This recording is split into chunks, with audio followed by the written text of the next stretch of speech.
आज की कहानी है मूर्ख गधा। किसी गांव में एक धोबी रहता था। उसके पास एक गधा था।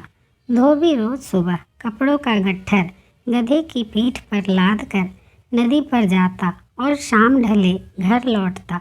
पर गधे को यह शिकायत रहती कि उसका मालिक उसे पूरा खाना नहीं देता।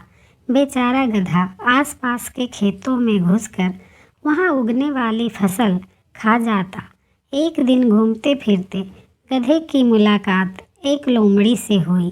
शीघ्र ही दोनों मित्र बन गए और भोजन की तलाश में वे साथ साथ रहने लगे। एक रात किसी खेत में घुसकर दोनों तरबूज खा रहे थे। बहुत दिनों बाद खाने को मिला, सो गधा कुछ ज़्यादा ही तरबूज खा गया। भर पेट खाने के बाद गधा बहुत खुश हुआ और उसने सोचा कि गाना गाया जाए। उसने लोमड़ी से कहा कि आज वह अपनी खुशी गाकर जाहिर करना चाहता है। लोमड़ी चतुर थी और आने वाले खतरे को तुरंत भाप गई। लोमड़ी चिंतित भाव में बोली, बेवकूफ़ मत बनो। यदि तुमने गाना शुरू किया तो इस खेत का मालिक तथा दूसरे गांव वाले जाग जाएंगे और मार पीट कर हमारी हड्डी पसली एक कर देंगे। लेकिन गधा तो आखिर गधा था। गधा बोला, तुम बेहद नीरस प्राणी हो।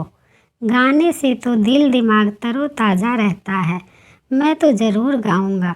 अब लोमड़ी की चिंता बढ़ गई क्योंकि गधा गाने पर अड़ा था और खेत के रखवाले वहीं पास सोए थे। लोमड़ी गधे से बोली, पहले ज़रा रुको, मैं भाग कर सुरक्षित स्थान पर पहुंच जाती हूँ, तब तुम गाना शुरू करना। कहकर लोमड़ी ने बिना एक क्षण गवाए वहाँ से भाग निकली। इधर खेत में बैठे गधे ने छेड़ दिया अपना राग। इतनी रात अचानक गधे की बेसुरी ढेंचू ढेंचू सुन खेत का मालिक जाग गया। उसने लाठी उठाई। जब अपनी फसल की दुर्दशा देखी तो गुस्से में आकर लाठी लेकर गधे को खूब पीटा। गधे की इतनी पिटाई हुई कि वह अधमरा हो गया।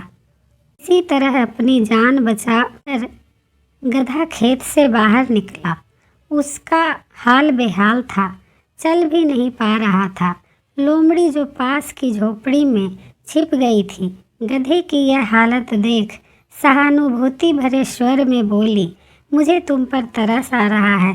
मैंने तुम्हें मना किया था कि मत गाओ, लेकिन तुमने मेरी एक न सुनी।